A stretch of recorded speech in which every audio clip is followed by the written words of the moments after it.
Quelque chose d'inhabituel se produit sur l'un des fleuves les plus anciens de la planète. Pas progressivement, pas lentement, comme la nature le fait d'habitude, mais soudainement, avec une violence qui a laissé sans voix tous ceux qui en ont été témoins. L'Euphrate, ce fleuve millénaire qui traverse l'Irak, la Syrie et la Turquie, ce fleuve qui a vu naître les premières civilisations humaines, ce fleuve que la Bible nomme à plusieurs reprises comme un marqueur prophétique de la fin des temps, ce fleuve est en train de changer. Et ce qu'il révèle en changeant a plongé des millions de personnes dans une terreur silencieuse, une terreur qui ne crie pas, mais qui s'installe profondément dans l'âme et ne repart plus. Pendant des millénaires, l'Euphrate a gardé ses secrets sous ses eaux. Des empires entiers se sont levés et effondrés sur ses rives. Des batailles qui ont changé le cours de l'histoire humaine ont été menées à ses bords. Des prophètes ont marché sur ses berges. Et pourtant, le fleuve continuait de couler, silencieux, indifférent, comme si rien de tout cela ne le concernait vraiment. Mais aujourd'hui, quelque chose a changé. Le fleuve parle. Et ce qu'il dit est difficile à ignorer pour quiconque prend le temps de vraiment écouter. Tout a commencé par une image satellite. Une image ordinaire prise par un satellite de surveillance environnementale qui comparait les niveaux d'eau du fleuve Euphrate sur les 50 dernières années. Ce que les chercheurs ont vu sur cet écran les a forcés à vérifier leurs données 2 fois, puis 3 fois, puis encore une fois, parce que ce qu'ils voyaient semblait impossible.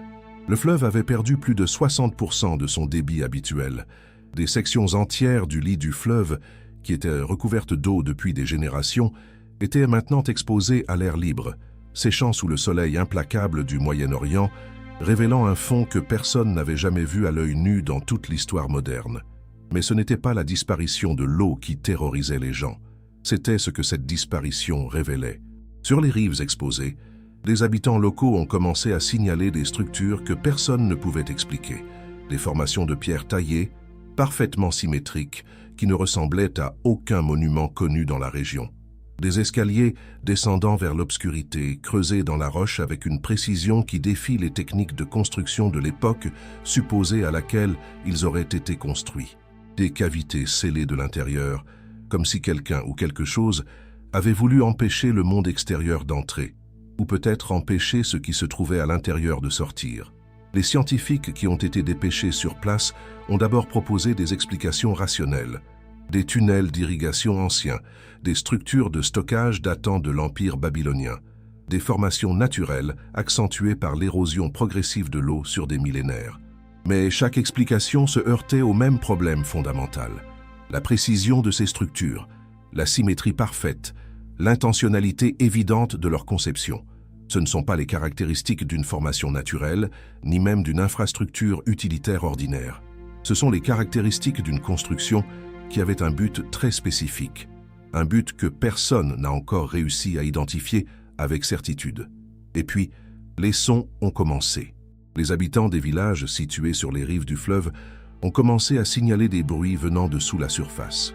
Pas des bruits d'eau, pas des bruits de roches se déplaçant sous la pression géologique. Des bruits différents, des vibrations basses, prolongées, qui semblaient remonter des profondeurs de la terre elle-même. Certains témoins les ont décrits comme des gémissements, d'autres comme une résonance métallique, similaire à du fer frottant contre du fer dans une obscurité totale. D'autres encore ont dit que ces sons ressemblaient à une voix immense, incompréhensible, qui tentait de traverser une barrière que les oreilles humaines ordinaires ne pouvaient pas percevoir correctement. Des équipes d'ingénieurs acoustiques ont été appelées, des géologues ont été dépêchés, des capteurs sismiques ont été installés. Les résultats ont été déconcertants. Les sons existaient bel et bien. Les instruments les captaient. Mais leur source ne pouvait pas être localisée avec précision. Les ondes sonores semblaient venir de partout à la fois et de nulle part en particulier. Les fréquences ne correspondaient à aucune activité géologique connue. Elles ne correspondaient pas non plus à des activités humaines ou mécaniques. Elles étaient, selon les mots d'un des ingénieurs présents sur place, fondamentalement inclassifiables. Pour ceux qui connaissent les Écritures, ce moment portait un poids impossible à ignorer. L'Apocalypse, au chapitre 9, verset 14, rapporte une voix divine qui commande au 6e ange « Libère les 4 anges qui sont enchaînés près du grand fleuve Euphrate. » Ces 4 anges ne sont pas des messagers de miséricorde.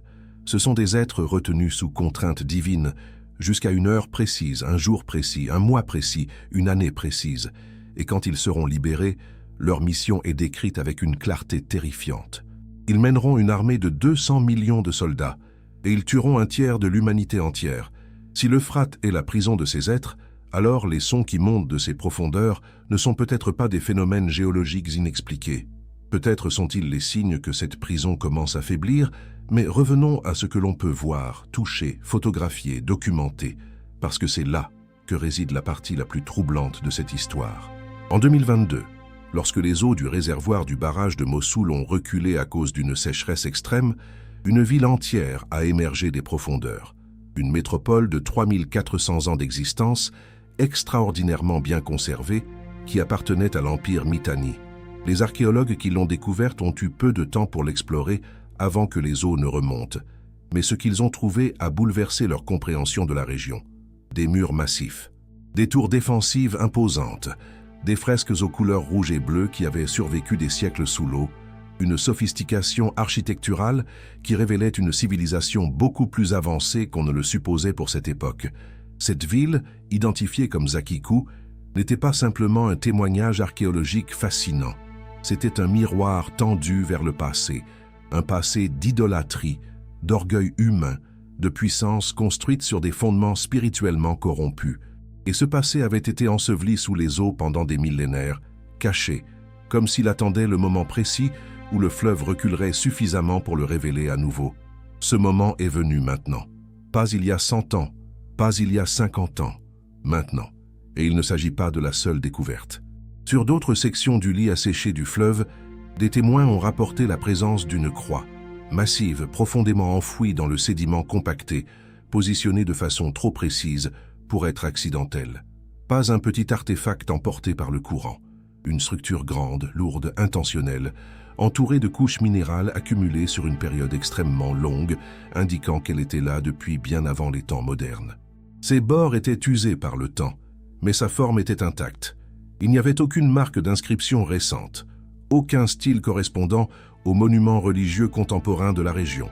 Dans le symbolisme biblique, la croix représente le sacrifice accompli, le jugement absorbé, la rédemption offerte à l'humanité entière. L'Euphrate, lui, est associé aux limites établies par Dieu, à la restriction divine, au jugement à venir. Voir ces deux symboles se croiser littéralement, physiquement, dans le même lieu et au même moment, force une question que beaucoup préfèrent ne pas formuler à voix haute. Pourquoi un symbole de salut serait-il caché sous un fleuve si étroitement lié aux étapes finales de l'histoire humaine? Est-ce un avertissement laissé par des générations passées? Un témoignage prophétique attendant d'être révélé, non pas quand l'humanité serait prête, mais quand elle aurait besoin d'être confrontée à la vérité? Personne n'a encore pu répondre à cette question de manière satisfaisante. Ce qui rend tout cela encore plus difficile à écarter comme simple coïncidence, c'est la question de la synchronisation. Car aucun de ces événements n'est arrivé seul. Ils se sont produits ensemble, les uns après les autres, dans un enchaînement qui ressemble moins à une série d'accidents géologiques qu'à la lecture d'un texte ancien qui se déroule page par page devant nos yeux. L'Euphrate n'est pas n'importe quel fleuve sur une carte géographique. La Bible le nomme comme l'un des 4 fleuves qui coulaient depuis l'Éden, dans la Genèse, chapitre 2. Il sert de frontière entre des royaumes, entre des ères, entre la miséricorde divine et la justice à venir. Dans l'Apocalypse, chapitre 16, verset 12, la prophétie est claire et sans ambiguïté. Le 6e ange répandit sa coupe sur le grand fleuve Euphrate et son eau se dessécha pour préparer le chemin des rois venant de l'Orient. Ce n'est pas une métaphore vague. C'est une prédiction spécifique, géographiquement précise, qui décrit un phénomène que nous observons aujourd'hui avec nos propres yeux. Les projections scientifiques les plus sérieuses estiment que si les tendances actuelles se maintiennent, le fleuve pourrait disparaître complètement d'ici 2040. Ce qui était une prophétie écrite il y a 2000 ans par un homme exilé sur l'île de Patmos est en train de devenir un titre de presse climatique vérifiable, mesurable, documenté par des agences satellitaires internationales. Mais revenons à ce que les témoins directs ont vécu sur les rives du fleuve. Une nuit, plusieurs semaines après que les premières anomalies avaient été signalées, des habitants de villages situés près du fleuve ont entendu quelque chose qui les a forcés à sortir de chez eux. Pas un son de tempête, pas un son d'animal, quelque chose d'autre. Une tonalité profonde, longue, qui montait et descendait comme si elle était retenue de force. Une résonance qui ne voyageait pas comme le son ordinaire voyage, qui ne rebondissait pas sur les surfaces comme un écho normal. Elle semblait venir de toutes les directions simultanément et pourtant de nulle part précisément. Les témoignages recueillis de personnes séparées par des kilomètres de distance, sans aucune connexion entre elles, sans possibilité qu'elles se soient coordonnées, décrivaient des sons presque identiques. C'est ce détail qui résiste le plus à toute tentative d'explication rationnelle. Une personne peut se tromper. 10 personnes peuvent partager une illusion collective. Mais des centaines de personnes séparées géographiquement, décrivant de manière indépendante la même expérience auditive, avec les mêmes caractéristiques précises, cela constitue une donnée qui mérite d'être prise au sérieux, quelle que soit l'explication qu'on finisse par lui attribuer. Des tentatives d'enregistrement ont été faites. Beaucoup de téléphones ont échoué à capter autre chose que des fragments distordus, de l'électricité statique inexplicable, des coupures soudaines sans raison technique apparente. Les quelques enregistrements qui ont réussi à capturer quelque chose montraient des patterns tonals rythmiques et consistants, non aléatoires, non géologiques dans leur nature. Des experts en acoustique ont admis ne pas pouvoir les classer dans aucune catégorie connue. Et puis, il y a ce que le ciel a montré. Au-dessus du fleuve, pendant une brève fenêtre de temps lors d'une période de météo instable, des témoins ont décrit une formation massive en forme de main apparaissant entre les nuages. Pas un objet solide clairement défini, mais un contour inconfondable pour tous ceux qui l'ont vu. Des doigts étendus, une structure similaire à une paume visible contre le ciel changeant. Cette formation ne dérivait pas comme les nuages ordinaires. Elle s'est formée brusquement, a maintenu sa forme suffisamment longtemps pour être observée par des centaines de personnes, puis a commencé à se dissiper graduellement. Quelques instants après son apparition, des éclairs ont jailli du ciel. Pas des flashs dispersés à travers l'horizon comme dans les orages normaux, mais des décharges concentrées directement sur le fleuve, directement sur la zone où toutes les anomalies s'étaient produites. Les éclairs apparaissaient en séquence, frappant la même région de manière répétée, illuminant la formation nuageuse au moment même de sa dissipation. Dans les Écritures, une main levée représente fréquemment l'autorité suprême, le jugement imminent, ou l'intervention directe du royaume céleste. Dans le livre de Job, chapitre 38, Dieu interpelle Job depuis un tourbillon, lui demandant où il était quand les fondations de la terre ont été posées. Cette image d'une puissance divine qui se manifeste à travers les éléments naturels est omniprésente dans la Bible. Et quand des centaines de témoins décrivent indépendamment la même vision au-dessus du même fleuve au même moment, la coïncidence devient une explication de plus en plus difficile à défendre. Il y a aussi les sons dans d'autres parties du monde. Ce phénomène ne se limite pas aux rives de l'Euphrate.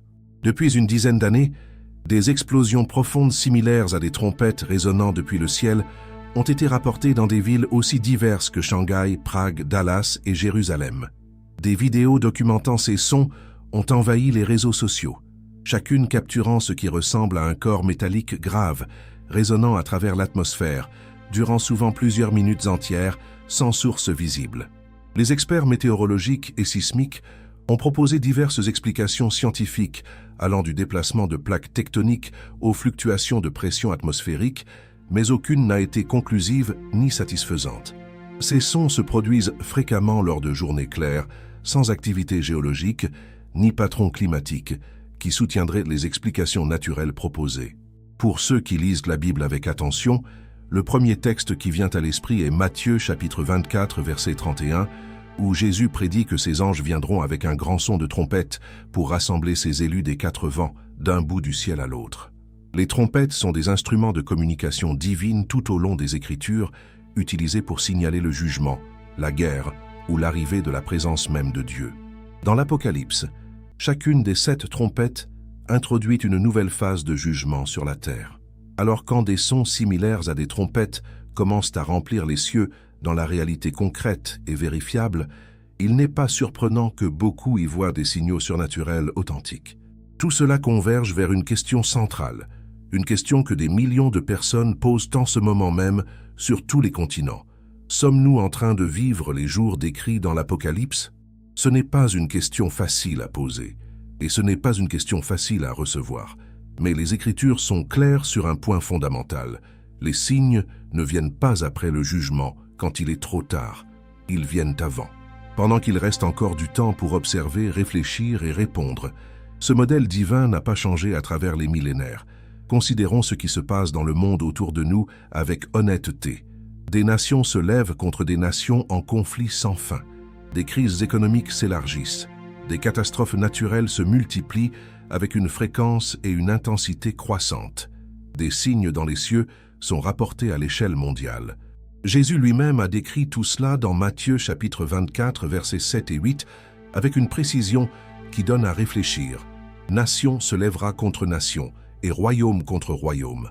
Il y aura des famines et des tremblements de terre en divers endroits. Tout cela ne sera que le commencement des douleurs. L'image des douleurs de l'enfantement est particulièrement significative.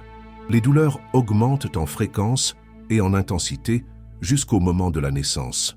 Ce n'est pas une progression aléatoire. C'est une progression organisée, intentionnelle, vers un moment précis.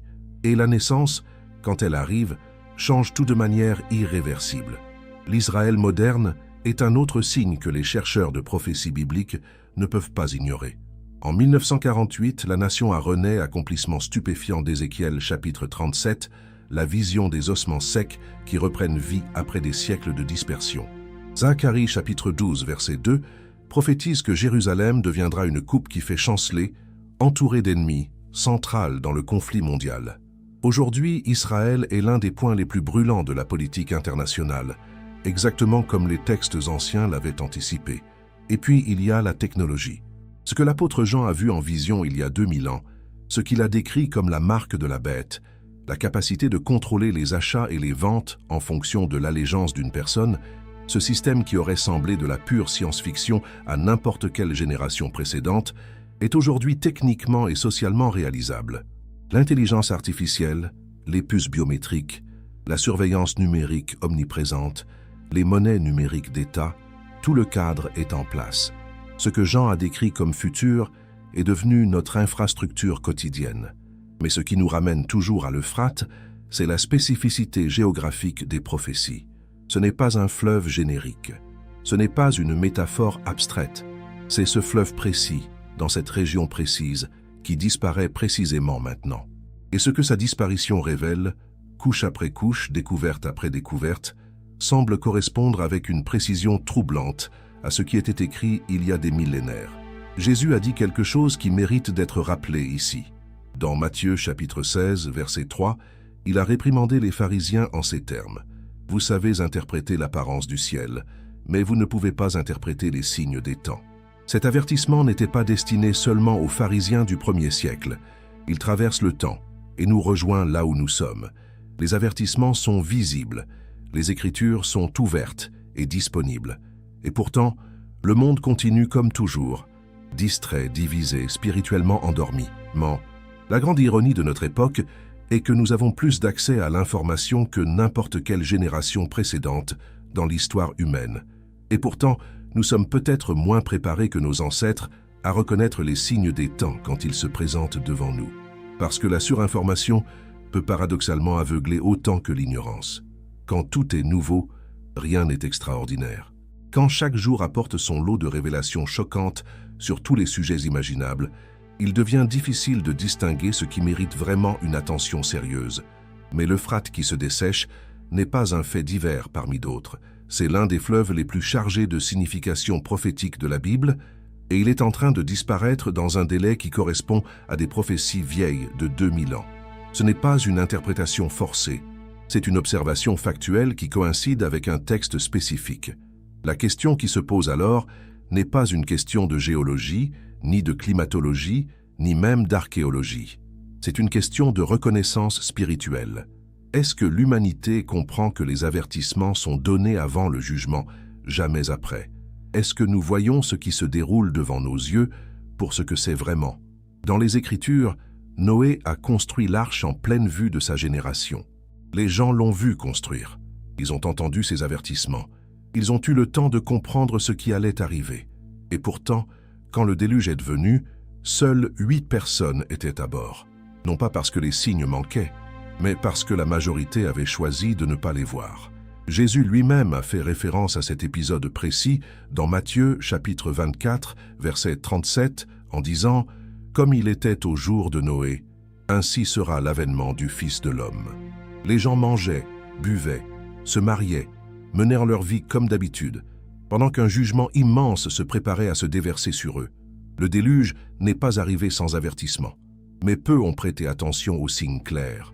Aujourd'hui, l'Euphrate est en train de livrer ses secrets, l'un après l'autre, avec une régularité et une cohérence qui ne ressemblent pas à une série d'accidents géologiques. Une ville ancienne enfouie depuis des millénaires, des structures scellées dont la fonction reste mystérieuse, des sons qui ne peuvent pas être classifiés, des phénomènes dans le ciel au-dessus du fleuve, une croix enfouie profondément dans le sédiment, attendant d'être vue précisément maintenant. Ce n'est pas la fin de l'histoire. Ce pourrait être le début d'un chapitre que les prophètes ont décrit avec une précision qui laisse peu de place au hasard. Ce que l'Euphrate révèle, il ne peut plus le cacher à nouveau. Ce qui a été vu ne peut pas être non vu. Et une fois qu'un avertissement a été donné clairement, l'indifférence n'est plus neutre. Elle devient un choix conscient, avec des conséquences éternelles. La prison sous le fleuve pourrait être en train de s'ouvrir graduellement si l'on croit les Écritures. Mais la porte du salut, elle, est encore ouverte pour tous. Le fleuve parle, le ciel parle. La terre elle-même semble parler à travers ses tremblements, ses révélations, ces sons inexplicables qui montent des profondeurs. La seule question qui reste est celle-ci. Est-ce que nous écoutons vraiment ?